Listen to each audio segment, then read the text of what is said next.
போட்டாங்க. ஆனா அதை சுரண்டி விடல, மேலாக்க அந்த சின்ன சிலையை வச்சு மேலாக்க போட்டு விட்டு போயிட்டாங்க. ஆனா அதுக்கப்புறம் இப்ப 20 வருஷம் ஆச்சு, அந்த சாலையை எந்த வேலையுமே பார்க்கல. அந்த சாலையில போயிட்டு வந்தோம்னா நட்டெல்லாம் கலந்து கொட்டி போயிடும். திருப்பி நம்ம ஒரு 100-200 ரூபா டெய்லி அந்த வண்டியை ரிப்பேர் பண்ணணும். அந்த மாதிரி அவல நிலை இருக்கு இந்த சாலை. இந்த சாலையை புதுப்பிக்க சொல்லி பல தடவை நாங்கள் மனு கொடுத்துருக்கோம்.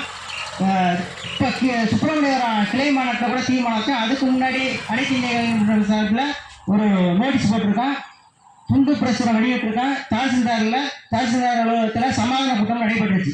அவங்க என்ன சொன்னாங்கன்னா 1 மாதத்துல நாங்கள் உங்களுக்கு சரி பண்ணி தரேன்னாங்க. ஆனால் இது வரைக்கும் எதுவுமே போடலை.